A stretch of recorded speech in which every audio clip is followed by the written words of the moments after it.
qui n'est pas avec moi est contre moi, dit Jésus dans l'évangile de Matthieu, chapitre 12, verset 30. Depuis la venue du Christ et son œuvre de rédemption, la création se divise en deux. Il faut appartenir ou à l'Église ou au monde. Le monde, c'est la création se refusant à entrer dans l'ordre de la rédemption pour se rechercher elle-même et se complaire en elle-même. L'Église, c'est la création morte à elle-même et ressuscitée dans le Christ pour ne vivre plus que par lui et en lui, être entièrement tournée vers Dieu, transfigurée dans la gloire du Christ ressuscité. Le chef de l'Église, c'est le Christ. Le chef du monde, c'est Satan. Nous le lisons dans l'évangile de Luc, chapitre 4, verset 6, de l'évangile de Saint Jean, chapitre 12, verset 31, ou bien 16, verset 11. Il faut appartenir ou à l'Église ou au monde. En raison du péché et de la rédemption, il n'y a pas de troisième voie possible. Ce combat entre l'Église et le monde s'accomplit au-dedans de nous, tant que nous ne sommes pas des saints, c'est-à-dire tant que ne sont pas achevées les grandes purifications intérieures de la sensibilité et de l'esprit. Car tout ce qui en nous demeure pécheur n'appartient pas à l'Église, mais au monde. L'Église est sainte et immaculée. Il n'y a pas ombre de péché en elle, car elle n'est pas autre chose que la vie du Christ ressuscité communiquée aux hommes.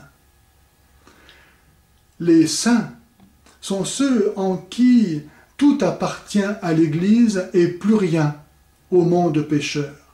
Aussi, lorsque l'Église nous les présente en les canonisant, elle signifie par là que nous devons juger de ce qu'elle est sur eux, car c'est en eux qu'elle est pleinement réalisée. Ce combat entre l'Église et le monde se poursuit en nous jusqu'à la fin, jusqu'à la mort.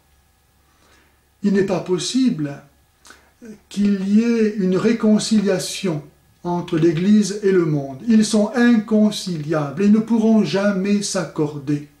Et si nous vivons de la vie du Christ, alors nous sommes nécessairement en conflit avec le monde.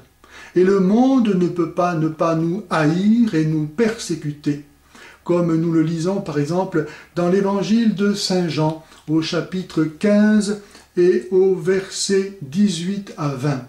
« Si le monde vous hait, sachez qu'il m'a haï avant vous. Si vous étiez du monde, le monde aimerait son bien.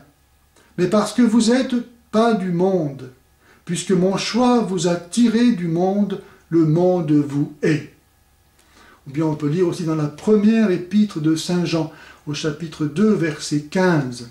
« N'aimez ni le monde, ni rien de ce qui est dans le monde. Si quelqu'un aime le monde, l'amour du Père n'est pas en lui. » À cause de ce combat contre le monde, plusieurs chrétiens se sont laissés aller à vouloir s'accorder avec le monde à travers ces hérésies que l'on appelle le libéralisme, le modernisme, le progressisme et toutes sortes de relativisme. Pour autant, il ne faudrait pas tomber dans l'erreur opposée, qui consiste à adopter l'erreur luthérienne ou janséniste et à fuir le monde.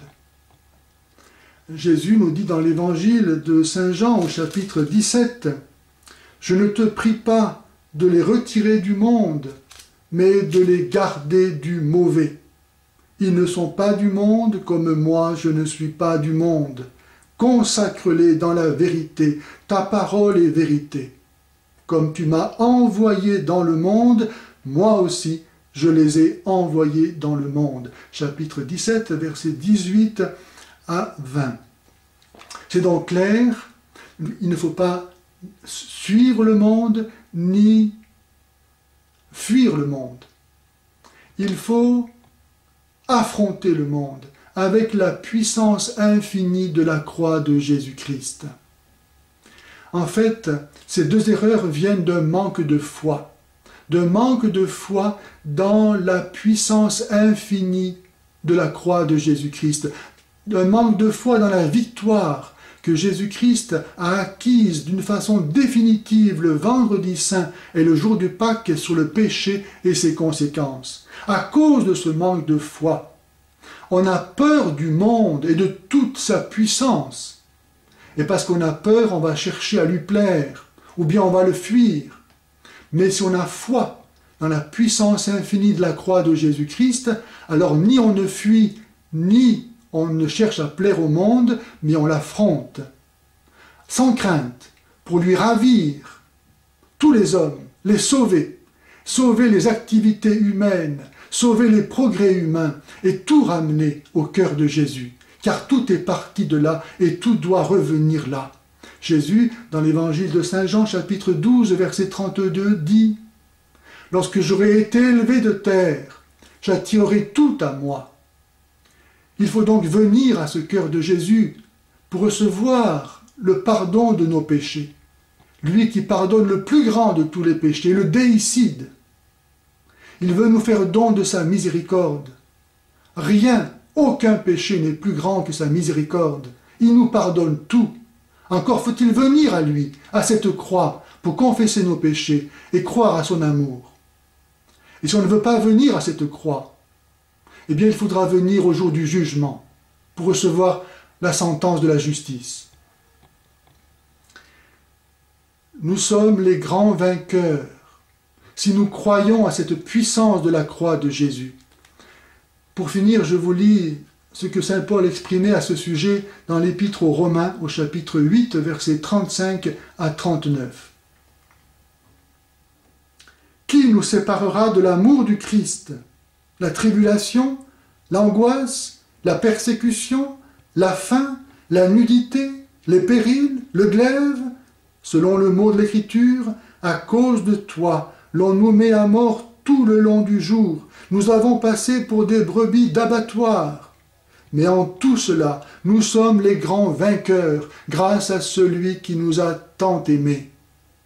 Oui, j'en ai l'assurance, ni mort, ni vie, ni ange, ni principauté, ni présent, ni avenir, ni puissance, ni hauteur, ni profondeur, ni aucune autre créature ne pourra nous séparer de l'amour de Dieu manifesté dans le Christ Jésus, notre Seigneur.